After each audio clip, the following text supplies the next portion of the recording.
Hi friends, I hope you're having a lovely day today. It is a rainy day here where I live. I have my iced coffee. The conditions are right for a photo breakdown. I will be sharing with you 4 photos today. Normally I do 3. The 4th one will be a paid photo breakdown, meaning that photo will cost you $1.50. It's okay, don't worry, don't panic. It's already been deducted from your bank account. So we're going to be touching on such ideas today as subframing with 2 equally important elements in a scene. You'll see what I mean by that, as well as how I deal with complex scenes, as well as an example of the interesting light that you can find in airports, as well as I will be sharing with you guys one of my favorite photos that I've ever taken, and it's going to be a joy. I came across it the other day and I went, oh, wow, I forgot that photo was that good.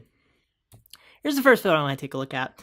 So I was on a leisurely photo walk in the nighttime. I don't do enough night downtown photo walks where I live in Salt Lake City, but me and my wife made our way downtown. She was working on some things inside said Starbucks, changing the world one button click at a time, using her heart, her mind, and most importantly, her fingers to actually type the things. Because if you just use your heart and your mind, it's like you can push, but nothing's gonna happen. I think that's really the main takeaway I want you guys to take away from today.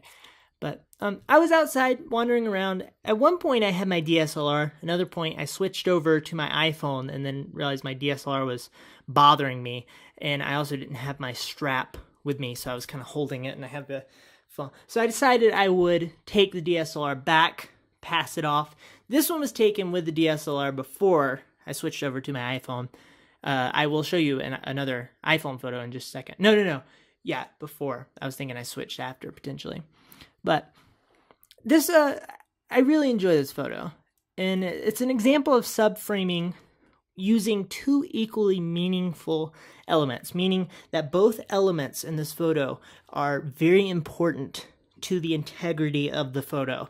Both are meaningful. Both are meaningful to the story that the photo is trying to tell. And you have this sort of split down the middle, sort of the 2 sections of the scene.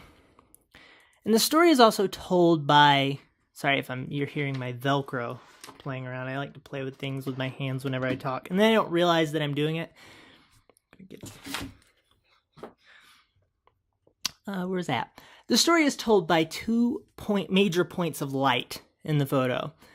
You have the point of light, which is the sign, which is in itself a point of light, the Starbucks sign. And then in the background, you have the point of light that's lighting up the baristas doing their job.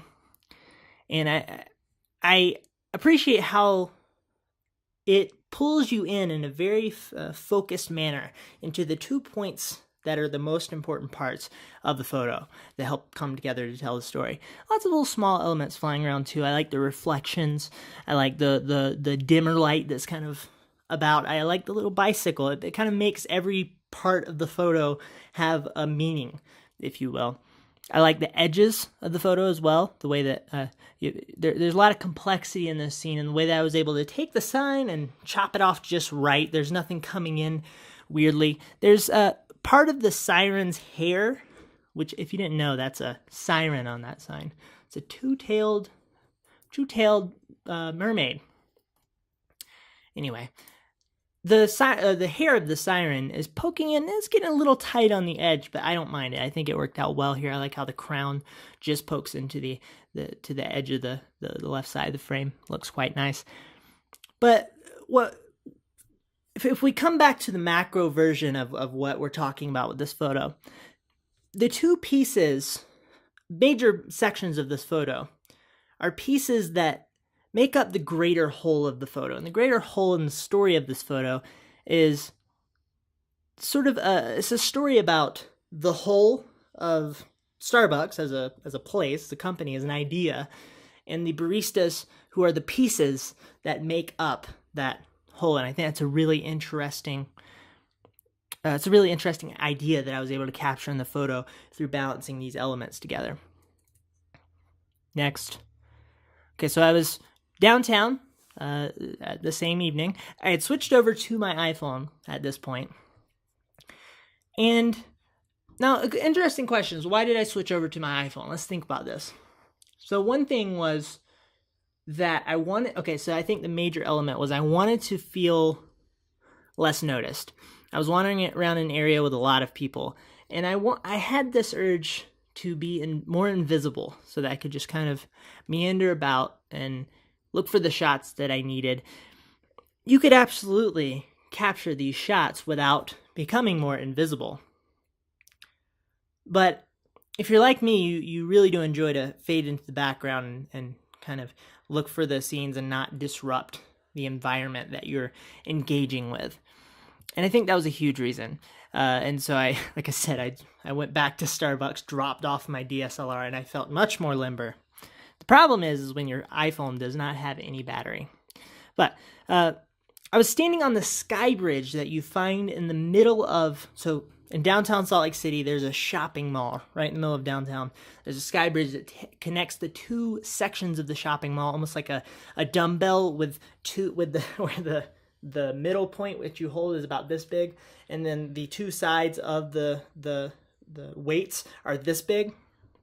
And so the sky bridge is a very interesting place. Lots of interesting light, lots of interesting, it's fully windows all the way down the side. You'll have a lot of people just standing about looking out the windows, and you can get some great views over over Main Street, which is something that you won't be able to get in every situation, obviously, because you can't hover over every avenue in America. So sky bridges are excellent elements to take, or excellent conditions to take advantage of. But there's an interesting challenge that arises when dealing with complex scenes such as this one. What I mean when I say complex scenes is the fact that there's a plethora of elements flying around. This was taken with a rather wide angle. I don't know, it might have been my 50 millimeter, but regardless, I'm capturing a lot of scene. It's not a tight and very focused photo.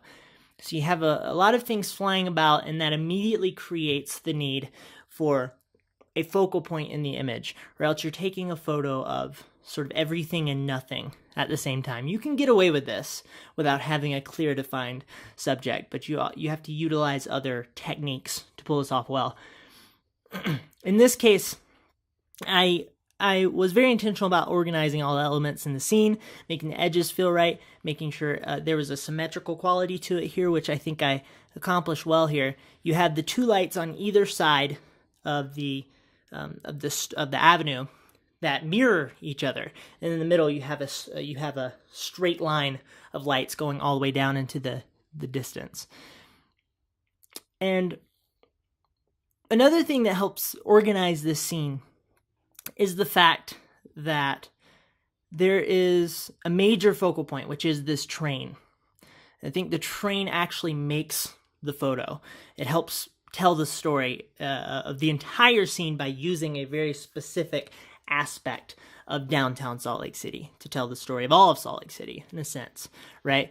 But the edges are quite nice, lots of small elements coming together here, that points of light that work really well. There is definitely a different dynamic that comes about shooting at night. It has its advantages and disadvantages. Obviously, it's much darker. You're dealing with less light, but the points of light are specified and focused in different areas, and it's something that you can leverage very thoughtfully, and you can come up with completely different types of street photographic images that you will come up with during the day. And also, yeah, okay, that's it. That's it for that one. Just want to make sure I touched on everything that was important. The point of light on the train is also very important. If this was a dark train, the photo would not have really been as interesting. Okay, this one was taken in 2016 in the Charlotte Douglas International Airport. We were on the way somewhere. I forget where we were going. But Charlotte has an interesting set of things about it. One, my wife always gets dizzy whenever we're in Charlotte. I don't know why. I think partly because the fact that we're normally flying in at like 0 in the morning. So we're coming off of a red eye. We feel horrible, and I think that might have something to do with it. But I don't know. Maybe they're pumping they're pumping nauseating substances into the air. It could be all of the people coming together and creating a critical mass of sickness and death. These are thoughts. These are ideas. It's important to look at all the options. But I was, whenever I get enough time, I get a layover. I will wander about in the airport in which I reside, and this can be a lot of fun. You can come out with some really interesting images. Like I mentioned earlier, there is a unique dynamic to the light in airport.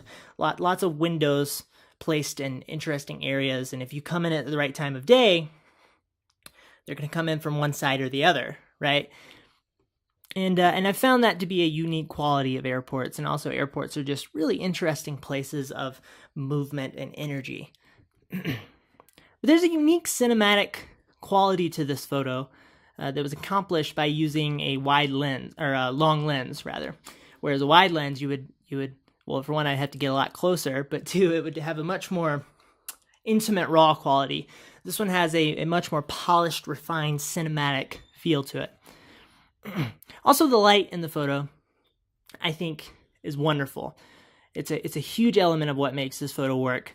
I believe it was morning light coming in from towards downtown Charlotte, and it was hitting his face on the side. Nice, soft, moody. But this photo to me feels like morning.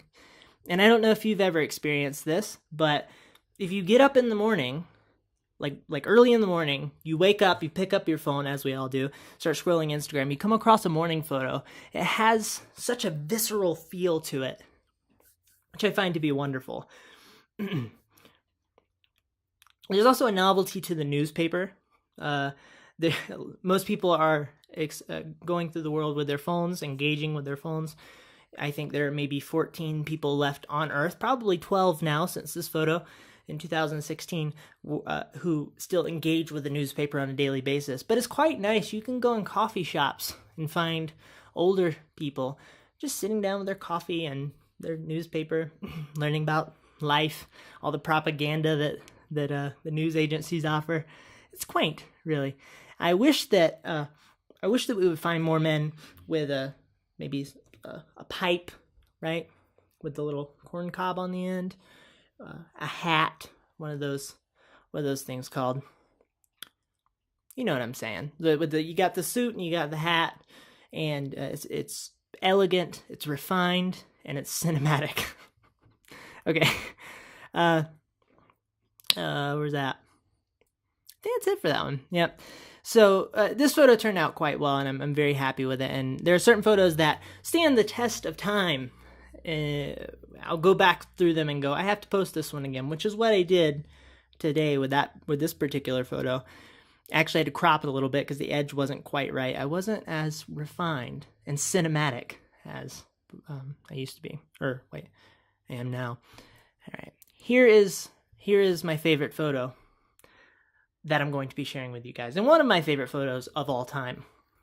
So me and my wife went to a place called Dead Horse Point in southern Utah around Moab. And Dead Horse Point is if you ever come to Utah, it is my favorite state park. It has such an incredible view. It's very Grand Canyon-esque. It actually has a place that's similar to Horseshoe Bend. I forget what it's called. I don't think the bend is actually called Dead Horse Point. I forget, but it's beautiful views. You're up on this plateau, just looking out on vast canyon lands, and it is very hard to capture the scale of the environment that you're standing in. But I gave it my best shot, and I think this is quite possibly the greatest demonstration of scale that I have portrayed as a photographer. It is a beautiful. So I don't quite know why this photo is so good. I'll start there. But I think perhaps it's a near perfect union between elements in the scene and the practice that I've engaged in over time. But I'll give it a shot of the couple of things that I think make it work really well. I think one thing is the dynamic of the light and the way that it's hitting her, and in the background there's this dramatic separation, almost like the cliff falls off, which in fact it does. If she rolled off the edge, she would die. I would have no more wife. Coffee. there's the dynamic of the light, and you have a shadowy, just haunting looking background of canyons and different angles flying about, and you can feel the distance between her and the background. I think there's something to be said about the dramatic angle that I captured this photo at as well, looking down into the valley with her being small in the midst of this enormous, I think we're figuring it out. So her already being small in the photo as opposed to being much closer with the background, that you could portray a sense of scale if she was closer and the background was contrasting against her. But having her already be so tiny, and alongside this dramatic sort of up, pointing down in a diagonal type of way angle that I captured, just exploded with this sense of scale and just beautiful geometry all throughout the photo. And it's one of the, but there you can't get rid of the part of this photo that is the serendipity that comes about through exploring the world and finding these unique places and figuring out how to leverage them using your talent that you've grown over time. This is why practicing and engaging with the craft of photography is so important and much different. It has something completely different to offer than somebody with an iPhone just because they want to take a photo and have an Instagram account. So that is it. Thank you so much for watching, guys. Please feel free to engage. I would love to hear your thoughts. And subscribing or checking out my shop would make you super neat. I hope you have a lovely day. Goodbye.